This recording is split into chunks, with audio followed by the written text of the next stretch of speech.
Today, I want to talk about taking on a little hurt now so that life becomes easier or more manageable later. And you'll hear this in my uh, my radio voice.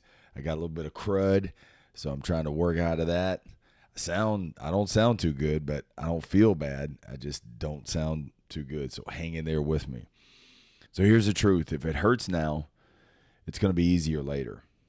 But if it's easy now, it's going to be a lot harder later. I want you to be reminded of that.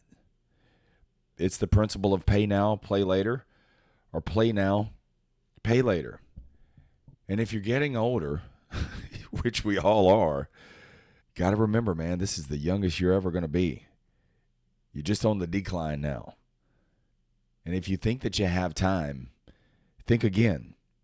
The easy road only leads to harder times down the line. So today we're going to break this down. Where in your life do you need to take on a little bit more hard stuff? You do it now so that way you can create more freedom for yourself later. All right? So let's dig into this a little bit. Let's start with work, being that's probably where you spend most of the time anyway. Maybe you've recently been promoted.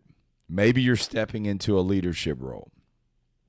What most people do is when they get promoted or step into leadership, they settle in, they get comfortable, and they start protecting their position instead of growing into it. They stop learning. They begin to avoid challenges. You're too good for all of that. They won't get their hands dirty. They delegate the hard stuff. And before you know it, they're hiding behind a title that they can't actually hold up. And trust me, people see right through that. If you want to stay ahead, take on hard now. Push yourself before someone else forces you. Let me tell you what's beneficial about choosing to do the hard work. Number one is voluntary.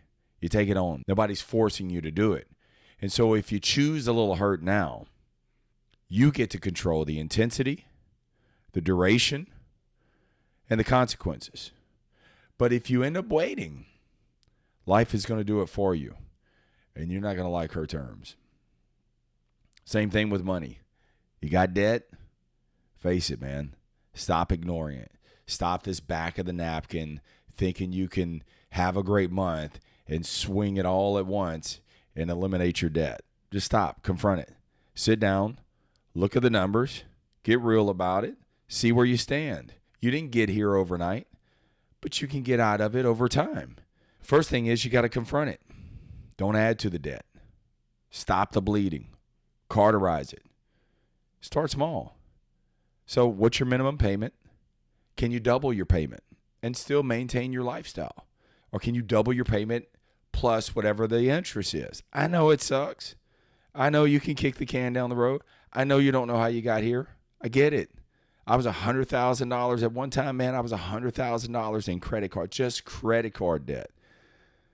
That attorney looked at that and said, bro, there's no coming out of this. You got a BK. And I had worked for years, man, to build my credit up. And I had to start all over. And it was a long road, but it was a painful road, but I learned so much. So do what you can to sustain. Sustaining is the biggest thing because it's kind of like a crash diet. Trying to fix it all at once ain't going to last. You're going to put it all back on. Consistency beats intensity. And most importantly, man, don't wait for the perfect time. Don't tell yourself once I get that raise, once I land that deal. No, just start now. Use what you already got. You got a little bit. Even if it's $10, man, throw something at it.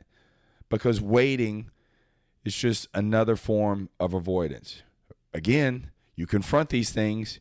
You get to control the intensity, the duration. You get to control the terms instead of life controlling the terms for you. Let's talk about fitness and health. Super important. Your body, same deal.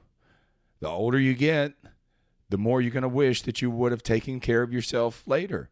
And you don't want to be one of those guys that has a walker with tennis balls on it and your loved one has to help you get out of a damn chair, has to help you get off the toilet. Bro, you don't want that. And it seems so far-fetched. You think you have time. But let me tell you something coming from a 51-year-old. It wasn't that long ago I was 25. It wasn't. Yeah, I'm telling you, it seemed like just a couple of weeks ago. And suddenly you're 51. Like half my life is gone. Shit, I better make this a better second half, right? It's the thing that you got to confront. So start taking care of yourself. I'll be honest, man, I don't like to work out at home. I don't, because I get to watch TV or fooling with the dogs. I just don't have the same intensity. So I prefer to go to the gym and get away from it. That's just kind of my thing. But whatever works for you, man. Start by walking 10 to 12,000 steps a day. Do some body weight exercises. Do a little strength training. Whatever it is, man, just confront. Set the time, set the frequency, and just keep showing up.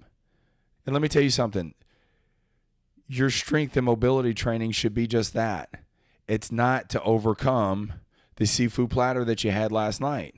Get your diet right. Your diet's going to be way more important than the strength and mobility training in that aspect of looking better, feeling better. That's the diet side of it. So a simple way to look at it. Take your body weight, multiply times 13. That is your maintenance calories. In other words, if you're going to stay at this weight, this is how many calories that you're taking in every day. Sobering, I know, but look at that. Now, slash it by 500. If you slash it by 500, your daily count, you keep track of that, you're going to lose a pound a week. And it doesn't seem like much, but what's going to happen is as you start feeling better and looking better, you may increase the intensity a little bit, and then it goes 1.5, 2 pounds a week. In 90 days, bro, you're a brand new person in just 90 days. But you got to take on a little hurt now. So that way, you look good later. You have the freedom later. You're not buying the big boy pants anymore. Just keep things consistent, man. Look, whatever area of your life that you're struggling with, stop waiting for something to force you. And it's kind of human nature, man. We kind of like, okay, I'll get to it. We pick these themes, right? Well, I'll do it this weekend. I'll start Monday. Well, I got a lot going on, so I'll start next month. Half the month is going. Then it's going to be next quarter. Then it's going to be next year. It just goes on. And before you know it, you're 51 years old being like, whoa, wake up. You wake up now. Confront it. Just a little bit, man. Take control of it. Take on a little challenge. If you take on the challenge now, you get to control it. But if you wait, life is going to make the choice for you. And the consequences are going to be way higher, more expensive, more dire. You're going to be in desperation mode. You don't want to be in that situation because your options are going to be very few. And that's what you got to look at, man. If you take on the hurt right now, you're creating options for yourself. Don't you want more freedom? Don't you want more options? Take on a little bit of hurt now. Now, let me tell you this. This is not going to be an overnight change. It's just daily habits. For me, it's super simple. I bang the drum on it all the time. Wake up at a set time, write at least one page, empty your mind, clarify your thoughts. It's the only time I'm alone with myself. Read 15 to 20 minutes, work out, share something of value. This is what this is. And not only do I get to share it with you, but I share it with me too. It holds me accountable. It sets the sail for the day. And then visualize. That's important, man. Where are you going? Don't just try to get through a day, a week, a month. I get sucked into that trap too. And it's like, bro, am I moving the needle here? I keep things super simple, man. I just work that process every single day. And if I do, man, I stay aligned. And when I don't, I get a little bit out of kilter. The good news is I can get it back on track because sometimes it's just maybe it's just one thing that's off and I could just nudge it back. And that's what's good about a simple process. So that's what I do every single day. I don't worry about the results. I just follow the process. The results are going to take care of themselves when they need to take care of themselves. Discipline equals freedom. Jocko Willink said that. It's something he lives by. It is so true for all of us. And discipline simply means just to get better. So stop saying, oh, I'm not disciplined. Yeah, you are. You're just sitting there using that excuse that you're not disciplined. You are. Just do better. That's all that means. You get to these crossroads. You get to these decisions. do better in this situation. It doesn't have to be a massive shift. Just start. It doesn't have to be anything big, man. Just start small. Take it on. Because when you do, you're going to create the freedom that you want. All right, let's get out of here. Let's go apply it.